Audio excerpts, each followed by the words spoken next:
Dubai एक desert city है। इस वजह से यहाँ का क्लाइमेट बहुत ड्राई रहता है।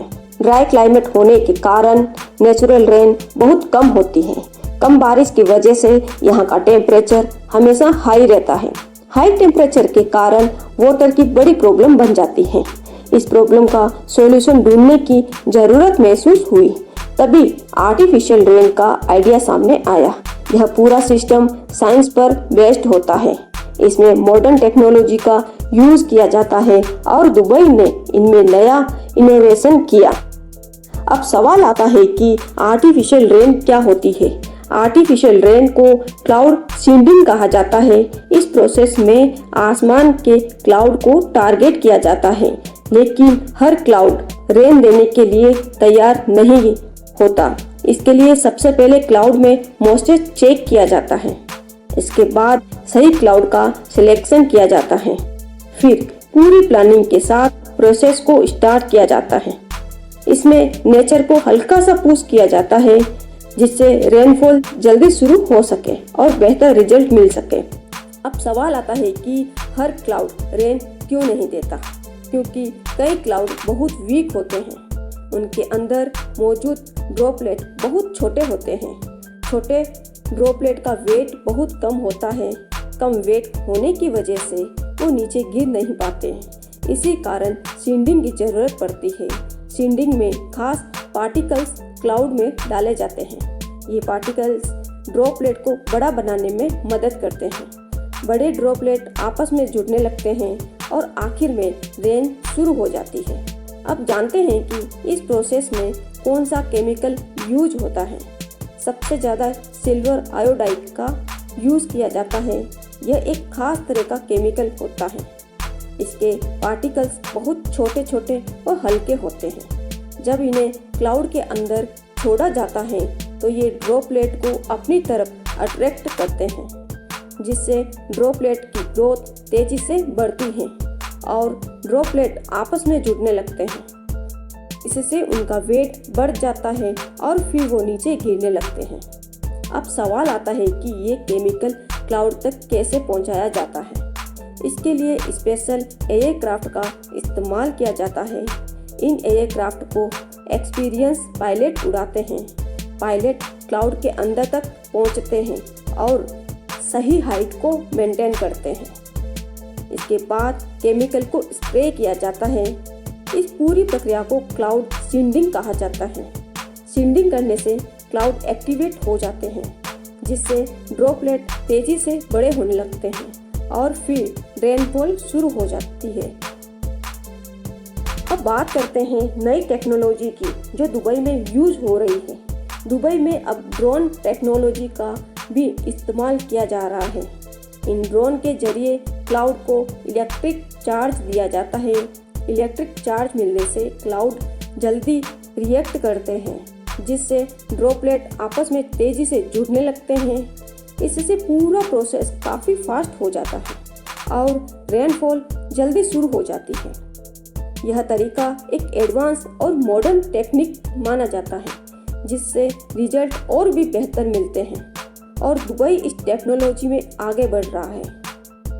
आप समझते हैं कि आखिर रेन बनती कैसे है। जब ड्रॉपलेट आपस में जुड़ने लगते हैं तो उनका साइज धीरे धीरे बड़ा हो जाता है। साइज बढ़ने के साथ उनका वेट भी बढ़ जाता है। जब ड्रॉपलेट बहुत ज़्यादा हेवी हो जाते हैं तो ग्रेविटी अपना काम करना शुरू करती है और ड्रॉपलेट नीचे गिरने लगते हैं। इसी प्रोसेस को हम रेन कहते हैं।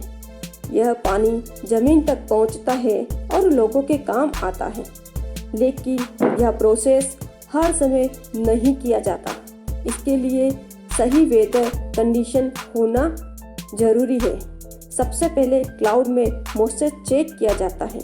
अगर क्लाउड ड्राई होता है तो प्रोसेस नहीं किया जाता, सिर्फ सही क्लाउड को ही सिलेक्ट किया जाता है। इसके बाद सही टाइमिंग का इंतज़ार किया जाता है। फिर पूरी प्लानिंग के साथ काम शुरू किया जाता है ताकि अच्छा रिजल्ट मिल सके।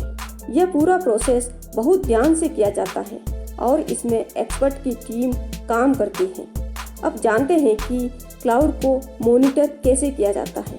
इसके लिए रेडार और सैटेलाइट का इस्तेमाल किया जाता है। इनकी मदद से क्लाउड की लोकेशन पता चलती है, साथ ही उनकी मूवमेंट को भी ट्रैक किया जाता है। क्लाउड किस दिशा में जा रहे हैं यह भी देखा जाता है, उनकी स्पीड को भी मापा जाता है। यह सारी जानकारी कंट्रोल रूम तक पहुंचती है, जहां से पूरी टीम मॉनिटरिंग करती है।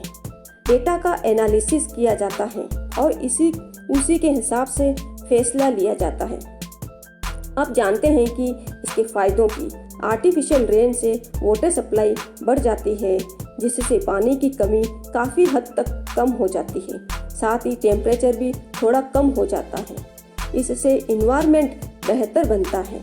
डेजर्ट एरिया में भी हरियाली बढ़ने लगती है, लोगों को ज़्यादा पानी मिलने लगता है, जिससे लाइफ आसान हो जाती है।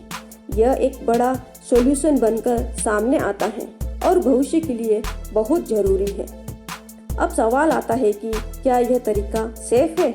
साइंटिस्ट के अनुसार यह तरीका काफ़ी हद तक सेफ है, लेकिन इसके बावजूद लगातार स्टडी की जाती है ताकि इन्वायरमेंट पर कोई गलत असर न पड़े। इसके लिए रिसर्च लगातार चलती रहती है और डेटा कलेक्ट किया जाता है। उस डेटा का एनालिसिस किया जाता है, फिर रिपोर्ट तैयार की जाती है, जिससे सेफ्टी को मेंटेन किया जा सके और सिस्टम को बेहतर बनाया जा सके। अब सवाल करते हैं कि इसके सक्सेस रेट की। हर बार ये प्रोसेस सफल नहीं होता, कभी कम रेन होती है और कभी ज़्यादा रेन हो जाती है, इसलिए इसका सक्सेस रेट अलग अलग होता है। इसकी परफॉर्मेंस को मापा जाता है और एफिशिएंसी को चेक किया जाता है। डेटा के आधार पर एनालिसिस होता है, फिर उसमें इम्प्रूवमेंट किया जाता है ताकि रिजल्ट और भी बेहतर मिल सके। अब देखते हैं कि इसका फ्यूचर क्या है। आने वाले समय में और भी एडवांस टेक्नोलॉजी आएगी, एआई का इस्तेमाल बढ़ेगा और लेजर टेक्नोलॉजी भी जोड़ी जा सकती है, जिससे एक्यूरेसी और बढ़ेगी, प्रोसेस और फास्ट हो जाएगा और रिजल्ट ज़्यादा बेहतर मिलेंगे। इससे इनोवेशन और बढ़ेगा और सिस्टम और स्मार्ट बनेगा, जिससे फ्यूचर और ब्राइट होगा। इस पूरे प्रोसेस में वेदर फोरकास्ट बहुत ज़रूरी होता है।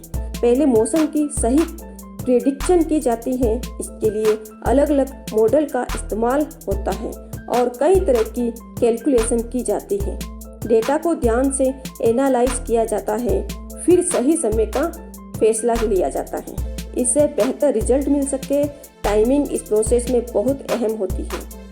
उसी हिसाब से एग्जीक्यूशन किया जाता है, तभी यह प्रोसेस सफल होता है। क्लाउड मूवमेंट को समझना भी बहुत ज़रूरी होता है। क्लाउड किस दिशा में जा रहे हैं यह देखा जाता है, उनकी स्पीड को भी मापा जाता है, साथ ही उनके पैटर्न को समझा जाता है। क्लाउड का बिहेवियर स्टडी की जाता है, जिससे सही फैसला लिया जा सके। अगर कोई बदलाव आता है तो उसे नोट किया जाता है और उसी के हिसाब से रिएक्शन लिया जाता है। ये पूरा काम बहुत ध्यान से किया जाता है ताकि रिजल्ट बेहतर मिल सके।